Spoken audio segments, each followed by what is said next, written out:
Fala pessoal, muito bom dia. Aqui quem fala é Nicolas Farto da Vertic Invest, falando para o nosso Morning Call de hoje, quarta-feira, dia 16 de outubro de 2024.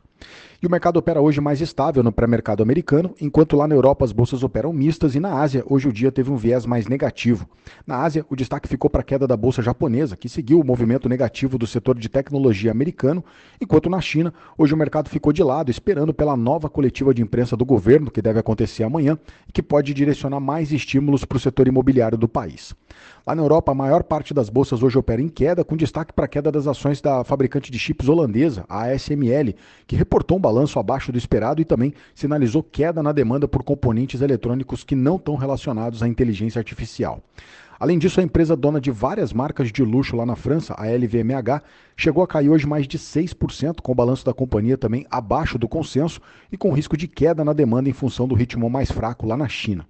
Indo para os Estados Unidos, ontem o dia fechou com queda para os três principais índices. O Dow Jones caiu 0,75%, S&P caiu 0,76% e o Nasdaq fechou o dia com uma queda de pouco mais de 1%. Na temporada de resultados, ontem os números do Goldman Sachs e do Bank of America vieram bons, mas não foi o suficiente para manter o ânimo dos investidores. O destaque aqui ficou para a notícia de que o governo americano pode aumentar a restrição de vendas de chips para outros países. Além disso, o balanço da ASML também acabou derrubando as ações da Nvidia, que ontem chegaram a cair mais de 4% durante o dia. Bom, ainda do lado negativo, as ações do setor de energia sentiram a queda do preço do petróleo no mercado global, o que também acabou impactando negativamente as bolsas por lá. E na agenda dos comentários dos diretores do Banco Central lá dos Estados Unidos ontem, o tom foi um pouco mais suave, com sinalização de queda de pelo menos mais um corte aí de 0,25 na taxa de juros ainda esse ano. A agenda hoje ainda segue vazia de indicadores, então o foco deve continuar na temporada de resultados. Hoje o destaque deve ficar para o Banco Morgan Stanley, lembrando que amanhã ainda sai o resultado da Netflix. Atualizando aqui as bolsas agora, o S&P Futuro está subindo um pouco, alta de 0,06%. Lá na Europa, o Eurostock 600 está caindo 0,24% e em Londres, o FTSE está subindo 0,71%.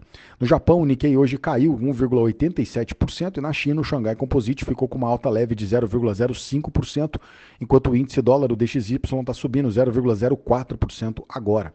Os juros de 10 anos do mercado americano operam com uma queda de 0,62%, a taxa anualizada é cotada a 4,01%. E o petróleo segue em queda, hoje o Brent está caindo mais 0,44%, com o barril cotado aos $73,94. O petróleo hoje ainda em queda, mas com menos intensidade comparado a ontem, com o preço ainda respondendo ao ritmo mais fraco lá na China e também a uma melhora na percepção de risco sobre os eventuais ataques de Israel contra o Irã. O minério de ferro também caiu nessa madrugada lá na China. Hoje o contrato mais negociado em Dalian caiu quase 2% e fechou cotado aos $109,94 a tonelada. Já no universo cripto, o Bitcoin acumula uma alta aí de quase 9% nos últimos 7 dias. Nas últimas 24 horas, a principal criptomoeda está subindo mais de 3% e o preço agora segue na casa dos $67.600. Por aqui, ontem o Ibovespa fechou com alta leve de 0,03% na marca dos 131.043 pontos. Enquanto isso, o dólar disparou, subiu forte, alta de 1,3% para a moeda americana, que ontem fechou cotada aos R$ 5,65. Na curva de juros, o viés também foi de alta com o mercado por aqui, esperando por mais detalhes sobre os cortes de gastos que o governo pode anunciar depois do segundo turno das eleições municipais. Mas, por outro lado, lá no Senado, a Comissão de Assuntos Econômicos da Casa adiou a análise do projeto de lei que pode instituir um pagamento de uma 13ª parcela para o Bolsa Família, o que pode custar aproximadamente 14 bilhões de reais para o governo, aumentando aí o risco fiscal. Nas ações, do lado positivo, o destaque ficou para a Localweb, que ontem subiu mais de 4%, com o papel ainda reagindo às mudanças na administração da empresa que foram anunciadas na última semana. E ainda falando do lado positivo, a VEG ontem subiu quase 3%, com bastante expectativa sobre o balanço do terceiro trimestre, que vai sair no dia 30 agora de outubro. Já do lado negativo, quem acabou pesando mais no índice Bovespa foi a Vale, que caiu ontem mais de 1%, com o papel acompanhando a queda do preço do minério de ferro e também com a empresa reportando a prévia operacional já depois do fechamento, que pode repercutir nas ações ainda hoje. A Petrobras, que também faz peso no Ibovespa, caiu 0,8%, com as ações, claro, sentindo aí a queda do preço do petróleo também.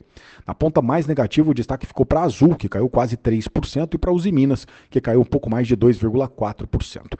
Bom, a agenda por aqui ainda também segue vazia de indicadores, o foco deve ficar nas falas do presidente Lula, que vai se receber, aí vai se encontrar com representantes das instituições financeiras e, claro, mais informações que possam surgir lá de Brasília a respeito dos eventuais gastos que o governo pode cortar, terminando aí o segundo turno das eleições municipais.